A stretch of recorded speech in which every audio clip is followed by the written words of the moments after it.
I know I had him. He's a very good coach. He coached some of the better hitters that I had got to manage, and Joe Mauer and Morneau, and they loved him. And we really did a really nice job over there with our hitters in Minnesota. He's done a lot of different jobs, so he has a feel for about every position as far as a staff guy goes. But this is a good one for us. It's a good move. I think Joe is going to really handle it. I think you're going to see a lot of kids really improving, and I know some of the veteran guys are excited too.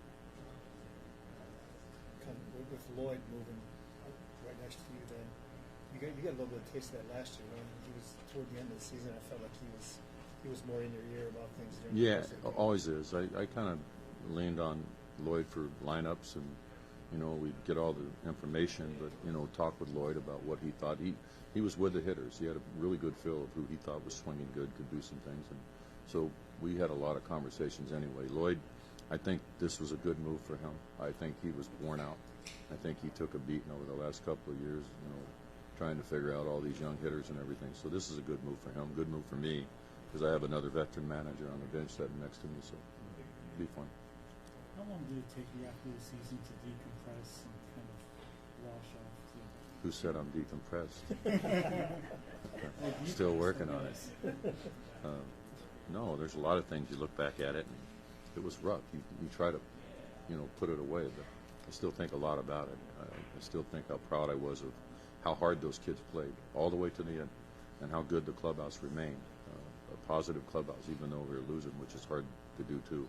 And give credit to my coaching staff for being out there and listening to them and helping them through. So there was a lot of good things happen. The record wasn't one of them, and you know what? I feel pretty good about it. Being here around the baseball guys in this setting, and being up there in the room with them, listening to how much information they're throwing out there and what we're trying to do here is really, that's the fun part. That we're actually going out there and meeting with a lot of people and talking to guys, trying to get people to sign with us. Ron, from your perspective, how confident are you that you guys will be able to improve on last season? I'm confident. I mean, you never know what's going to happen in baseball. Injuries, I mean, we lost 4 starters out of spring training this year. That wasn't expected. So you just never know what's going to happen. And all we can do is get there and hopefully, explain to them what we want done and how we're going to go about our business. And I don't think we'll have a problem with guys, busting their tails and getting it done in spring training. But we just want to set forth a plan here to be better all the way around, win more ball games. That's what everybody wants to see, and that's how you get started in finishing this thing off with the build, as we call it. So it's about winning ball games and figuring out how to win ball games, and that's what we got to try to do. How confident are you if Miko ends up being the shortstop? I'm fine. As I said, he had a stint last year where we played him exclusively there, and he played the heck out of it. And he was that coming into I was with the Twins organization when he was a shortstop, and he can do a lot of different things. I'm confident if you give him one job to do, that he's going to go out there and he'll give it everything he has. I can't tell you if he's going to be a Gold Glover. I can't tell you all those things, but I know that for the stint that he played consistently out there, he was really good. Covered ground, the whole package. He's always got a big arm, so he can do a lot of things. Cardi, where do you stand on the sign stealing controversy, simply because it was so much part of the game for so long, and now it's maybe going to a level that is going to be reckoned with? Well, I mean, it's always been a part of the game, trying to pick up the catcher signs and all those things. So that part of it's always been fine. When you start getting into, all the other stuff, that's when it gets a little out there. And I think that's what everybody's trying to stop right now. Everybody's going to continue to, when you're at second base, to look and see if you can get catchers routine and all those things and signs. But the other part of it, we got to kind of get rid of. That's that's a little bit unfair. And I think baseball's taking care of it. That's what we've been told, and I believe them. And you know what? I think it's really hard to screw up this game. And I don't think anybody's going to screw this game. It's a good game. How do you see your rotation in spring training? I do. I do see my rotation heading into spring training. I just don't know who's going to be in. But you saw the guys at the end last year. We had 3 guys that I think should be Boydie and Turnbull and probably Chuck Norris. And then you look at the rest of them. So, but those guys kind of earned a little bit here. And we're going to add some people, hopefully, and there's some people still there that, you know, probably get a shot too. I'm probably missing names. But you know what? That's kind of what we're trying to do, is put the pieces together with a bullpen and have depth. We know we're going to have depth at AAA. It's just we're not going to be able to bring them up right away. So hope the first half goes quick. Do you think that's a deterrent to bringing a veteran starting pitcher in when they know, I mean, their agents certainly know what's sitting there in AAA and how close they are to getting to this level? I mean, they're basically looking at a one-year window here, you know, maybe by the trade deadline. There's a lot of people looking for jobs. You know, if you want to pitch and you want to stay in the big leagues, then you take the job. And you know what? We're looking like a lot of other ball clubs. And you know what? This is going to be the right person saying, I don't worry about that. I'm just going to pitch. I want to pitch, and you'll get the opportunity with us. That's kind of the way it's supposed to work. We're searching, and hopefully we'll find the right fix.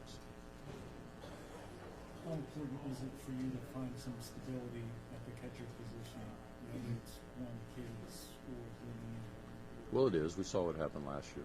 You know, we got a little thin in that department with a couple of injuries, and you know, you got to protect yourself. And we're definitely looking for catching. There's a lot of ball clubs are, and there's been some on the move already. And you know what? We'll come out with a catcher or two. I'm pretty sure.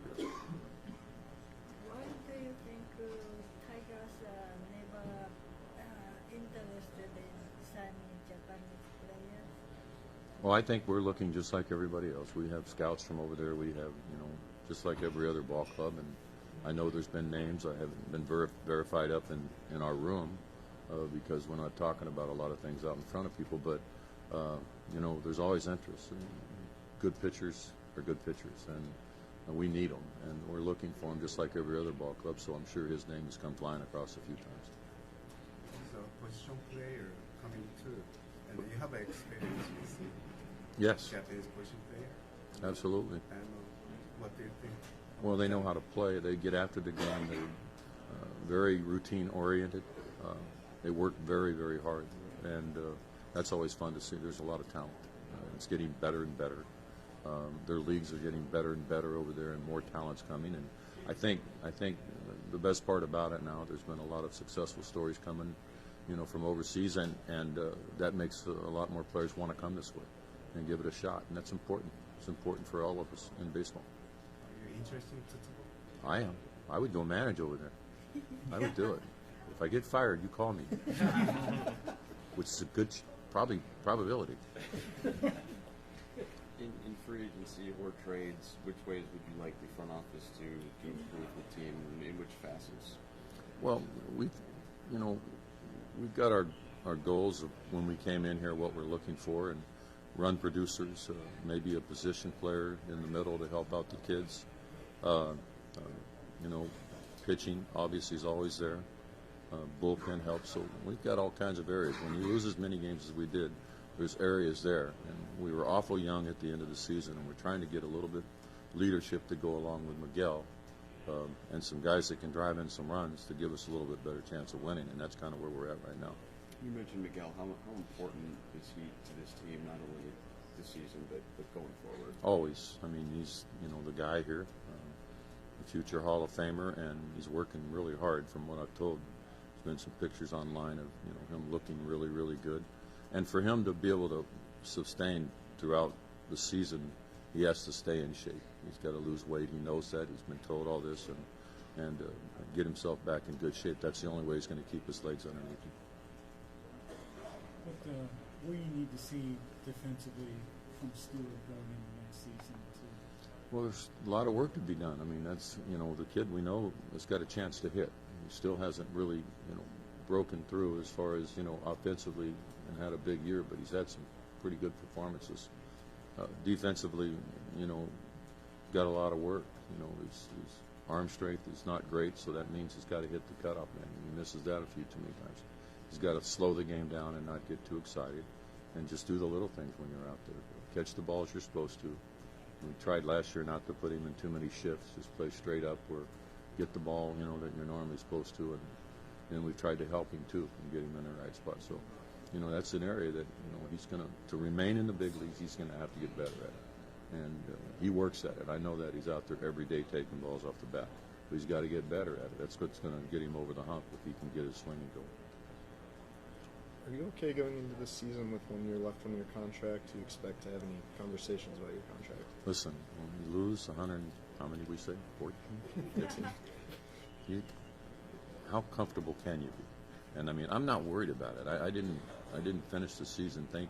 Boy, I can't wait till they extend me. We talked about it and said let's just give this some time and see how everybody feels as we go along here. And we'll talk at the end of the season or somewhere during the season, and I'll let him know whether I want to or whether they want to. It's going to be a mutual thing, and I'm not worried about that at all. That's the last thing. I've been managing a long time, and what I want to see is us win ball games. I want to have some fun, shaking hands a little bit more, and then I'll know I'm doing my job. Do you view Joe Jimenez as your closer coming into spring training? Absolutely. Without a doubt for me. Is Buck kind of a setup man now? He's worked his way right up there. Is he? He's done well. From the kid just takes the ball and he's become a leader. He threw the ball really well. He knows how to use his stuff now, and yeah, absolutely, he's made himself towards the back end of that bullpen, and it's a credit to everything he's done. He's really worked hard. How is the 3-batter minimum going to affect how you use your bullpen, and how will it affect? Can we talk how you about guys that after a shop? few cocktails? There was a lot of conversation about that 3 batters, and we've got a lot of managers still trying to figure out how it's going to work out. So it's not one of those favorite things for a manager because it starts taking away a little bit of strategy. I know the game. It's tough when you walk out there and change a pitcher for every hitter, but sometimes it's all about trying to win a ball game, and I think that's what we're all here for. So those are the arguments we have, but you know what? We're trying to improve the game, so we got to give it a look, and we got to figure it out before day one and see Does what it comes of affect it. how you look at lefty relievers you guys might add, whether it's bringing Ramirez back up or going on something else? Well, absolutely. I mean, the guy is a specialty reliever, a left-hander to get lefties out, and he got to face 3 hitters and doesn't do very against righties, very good against righties. You've got an issue there. So, the chance to lose a ball game because of something like that, and that's what I think the concern for all managers are. Is it going to affect how many games you lose? So we'll see. We're trying. That's what baseball's doing. We're trying to make the game better, faster, the pace, the whole package, and I get all that because the games are long. It's kind of put a premium on you getting righty, lefty, righty in your batting order too, more when you know that. Oh, we would hope so. I mean, definitely. I don't know if we really have a leadoff hitter yet. I mean, one of those guys that just irritates the crap out of everybody. I know Jacoby has been there, but that prototype guy, I don't think we've seen yet. I think we have people coming up from the lower minor leagues that have got some experience. So whether we find somebody like that can do it now, or we'll just ad lib. It is what you have when you get to spring training. You got to deal with what you have, and that's what we'll do. We'll figure it out. Are you a fan of the 3-batter minimum? Am I a fan? Yeah. I love it when my pitchers get 3 hitters out in a row. I think that's the greatest thing in the world. How you like that answer? Good answer. Okay? All right. I think we did good. Thank you. You did great. Thanks, Doug. And All right. form. I